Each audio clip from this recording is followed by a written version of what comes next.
Hey guys, I know that I missed last week's SmackDown, but we're back. Monday Night Raw. Yeah. So it's an exciting episode coming out of Montreal. We started on a bit of sad news. Earlier in the day on Monday, it had been reported that Rhea Ripley had suffered an injury and may potentially need to vacate her title. As the day went on, it was then announced that Rhea Ripley would be opening the show, which in general is not usually a good sign, along with the news that someone is out with an injury. So she came out in a sling and did indeed vacate the Women's World Championship. Now, what we have heard is that it will be, a new champion will be crowned on Monday. However, no ideas yet as to exactly who is going to challenge for that officially. Obviously, there were some hints. Liv would like to go after it, as well as Nia Jax. And I would not necessarily be opposed to either one of them going in as the champion. I think this is a perfect time for a double turn, if you will. Nia Jax doesn't really necessarily play a part in that, but she has been doing amazing things since she came back. She's had some good feuds. But that double turn comes with Liv Morgan turning heel with the attack on Rhea, and then attempting to go after her as she vacates that title. You then look at Rhea coming back, and I think we're going to see a babyface return for her. I think that's the way you have to go. She's going to have so much support when she comes back. So many people are already so behind Rhea Ripley with this mommy character, right? So even though she's supposed to be portraying a heel, I don't think there's any way you're going to get her to come back as anything other than a babyface. The crowd is just not going to be having it. So you're going to get an interesting return there and double turn with that. That is what started off Monday night. What else did we see? Sheamus was back. So there has been mixed feelings on this. Some people have been giving Sheamus a little bit of a hard time with how he looked. I saw absolutely nothing wrong with how he looked. He moved around fine in the ring. I thought it was fine.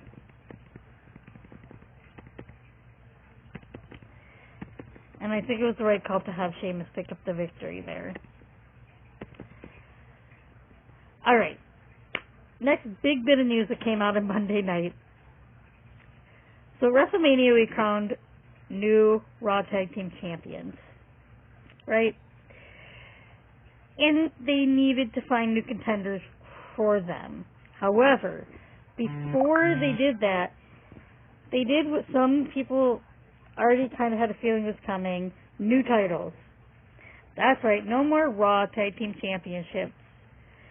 It is now the World Tag Team Championships is what they're now called. I do not have a photo just now of what those look like. What I will do is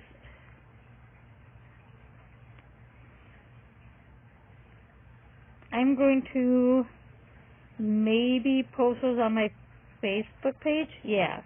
For those that did not see the new titles. They actually look really neat.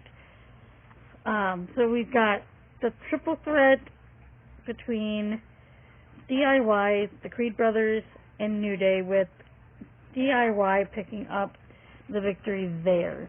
Now, the funniest part about this whole segment is that our R-Truth, in typical R-Truth fashion, was confused by why Tommaso Ciampa would be out there presenting these new titles, except that it wasn't Tommaso Ciampa. It was Triple H.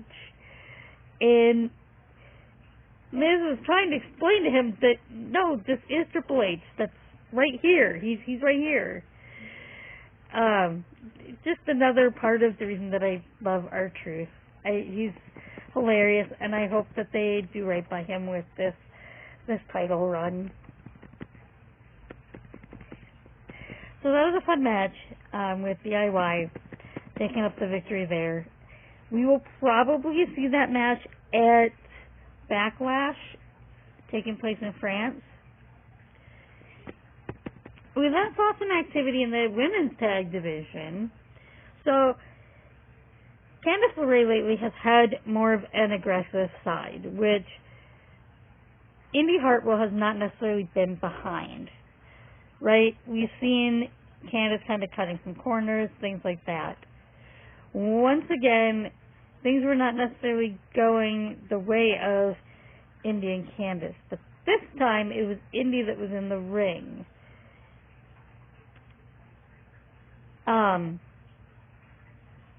No. Candice was in the ring. Indy provided the distraction. That's right. That's right. So, of course, this went a long way for Candice in accepting Indy again. She was losing patience with, I think, Indy.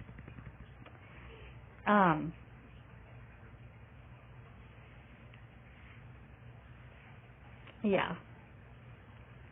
So a little bit of a turn, I wouldn't necessarily say full heel turn for either one of them necessarily, but it is heading down that path.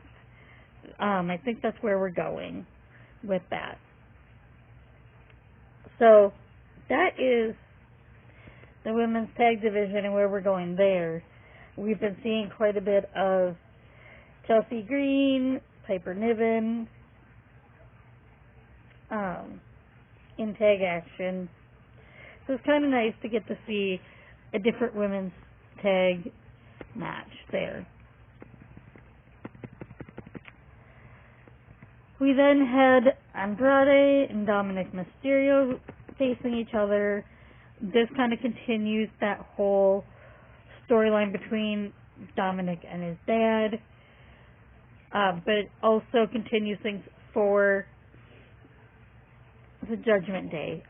Before Rhea left, after she vacated the title, she made it very clear that she needed them to continue things, and Damian made it very clear he wanted JD out there to help Dominic, and that he better not lose. Unfortunately for Dominic, he did lose. They tried a beatdown that did not work, as Ricochet came out to make the save for Andrade. We may see a tag match potentially next week, maybe, with Dominic and JD against Ricochet and Andrade, possibly. Hard to say. So this week on Monday, we actually had 2 women's tag matches. We did get to see Chelsea Green and Piper Niven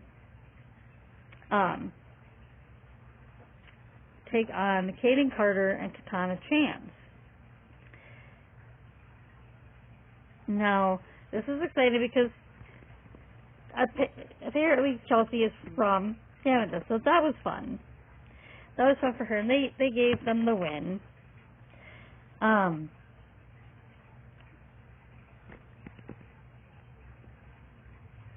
We don't know who is going to challenge the Kabuki Warriors yet, who are the current women's tag champions. it's hard to say. Now, what we do see here is that technically Indy and Candice are on that heel side. They are playing that heel side against babyface teams. So you have them pick up the victory there, and then you have Chelsea and Piper pick up the victory in the second match. So I don't know how this works in that you're giving them the momentum and you already have a heel team as the champions in the Kabuki Warriors. So we will see what happens there. You want to, I think, set up something for Backlash because while they were at WrestleMania, the Kabuki Warriors, they did not defend the titles there. So I think you almost have to defend the titles at Backlash.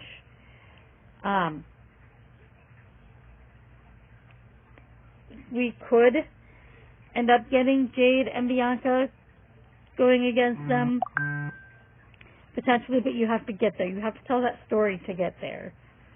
And while on SmackDown, Jade and Bianca did pick up the victory over Chelsea Green and Piper Niven. I don't know, because you give Green and Niven the win on Monday, I don't know that you necessarily keep that momentum from Friday. So we're going to have to wait and see exactly where they go from this. May 4th is when Backlash is in France. So we'll see if they do indeed make anything official for that. We then had Cody come out, which I wasn't entirely sure how I felt about this because he has been on every show. They had him on Raw after Mania, had him on SmackDown, which made sense because he is the Universal Champion, right? However, now you have him on Monday Night Raw again, and you didn't really see Damian featured at all on Raw, aside from the backstage segment with Rhea after she had to leave after vacating the title. And I think that if you're going to make Damian's run mean something, you have to give him that time instead of using that time with Cody Rhodes. Now, I also understand that while this is all going on, you have to consider that the draft is coming up and all people are jockeying for that position to be on those shows. So, with that being said, it makes sense to have Cody on that show. But it would also make sense for you to make sure that Damian makes himself visible too, to jockey for that position as well. And that you keep that title meaning something, which, honestly, since he didn't have a match, didn't really have a promo, I don't know how you're really elevating that title. Granted, we already know Jey Uso is going to be taking on Damian at Backlash, so that match is already set. And we're probably going to get more next week, maybe with the contract signing potentially. We'll wait until Monday gets closer to actually see a match card for that. But I just feel like we needed to see something from Damian as well if we're going to feature Cody Rhodes out in the ring.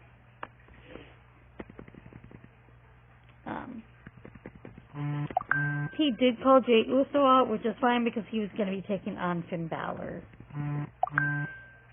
With that being said, Damian did not come out to be in Finn's corner, and Jay made it clear he wanted to do it on his own.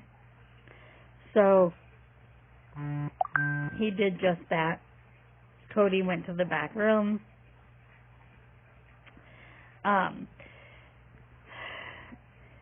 Jey Uso picked up the victory. There, of course, was the confrontation in the ring afterwards. No one did come out to make the save, though. And that's fine. I don't know that you needed to at that point. Then we closed out Monday Night Raw with the Intercontinental Championship on the line. So, here's one thing that I want to bring up with this new era with Triple H being in charge of creative and all of these other things, right? New production, things going on. Jay got out of the ring. He made his exit through the crowd. And the camera follows him as he goes through the crowd, as he leaves out the front door, as he's greeting fans as he's doing this that are out on the concourse buying food, whatever, merchandise, whatever they're doing. And I like the fact that they're going with these camera angles, following the superstar out, right? He then stops as he goes out the door because Sami Zayn is out there. Now, this is Sami's home, so this is already going to be a huge homecoming for Sami, on top of him putting this title on the line. And you get that feeling as Sami enters through the front door instead of through the back, through Gorilla, which is where people normally come from. One thing that was brought up is the fact that Sami did not take a route that was already pre-cleared by security, things like that. He came out totally through the crowd. Nobody had the area cleared. Literally, the people attending were right there. And he was sitting there greeting them, which is super cool for him. It was a very cool moment for Sami. Very hard-fought match between him and Chad Gable. End of the day, Sami picked up the victory there in his home country, which is awesome. He got to have his moment with his family. You saw him greeting his wife after there. The one thing to keep in mind with that is that the last time that Sami was in a championship match in Canada at home, it was against Roman Reigns, and he was not victorious. And at that point, for that match, you ended up seeing him greeting his family, but more in a sad way. There was definitely tears during that one, right? So this was a much happier, much more well-feeling celebration for Sami and his wife. It would unfortunately not last long. Chad would attack him from behind and suplex him to start a beatdown. Did not last very long. Security came out, cleared it up pretty quickly, but it was enough to get Chad back on that path of being a heel, and I don't know how that's going to work out necessarily for the rest of Alpha Academy. Otis has been on that heel side before, so I don't think that's going to necessarily be anything new for him. I don't know how that's going to go for Maxine. Now, she has been somewhat with a heel team, so to speak, when she was with Maximum Male Models, who were seen more on that heel side. However, you now have her working in the tag division alongside Ivy Nile. So where does that leave her? Do we see her completely leave the Alpha Academy to continue proceeding in that women's tag division with Ivy? I honestly want to say that as much work as Alpha Academy has done for her to progress her in her own in-ring action, which we didn't really see until she was training with Alpha Academy. Before that, she mainly just managing. She wasn't doing in-ring action, right? So I think this interaction with Ivy Nile and this tagging with her has done a lot to also help her improve her skills in the ring. I do not see Ivy going down a heel road right now. With her and the Creed brothers, they are definitely seen as baby faces, and I do not see that changing anytime soon. I think that's where you need to leave that. So I just don't know what this means for Chad. I don't know what it means for Otis, as far as whether they stay together as Alpha Academy. That is something we're going to have to see as this progresses. But that will definitely be interesting to see how that goes. That is how we ended Monday Night Raw. I thought it was very good. I enjoyed it. I think what Triple H is doing, what the production crew is doing, has definitely helped to improve on Monday Night Raw and the shows in general. With that being said, please let me know any thoughts, whether you agree, disagree. I am also going to be uploading this potentially on Twitter. I am also looking at beginning to make this also part of a podcast. Maybe not necessarily with the video, but definitely with the same content for the most part. We will see where that ends up leading us and going on from here. We will see you Saturday. Again, I am going to have to watch SmackDown after I get done with work. I am going to do my best to have a video for you on Saturday, though, before I go into work, going over SmackDown, maybe some clips, depending on what we have happen. I intended to do that for Monday Night Raw, but there really wasn't any necessarily, oh my god, reactions. There was the shock with Chad Gable turning, but it wasn't to the point where I felt like we needed necessarily a clip for it. So I did not end up doing that. But we will see what happens with SmackDown there. We will see you guys later. Let me know your thoughts. We'll see you later.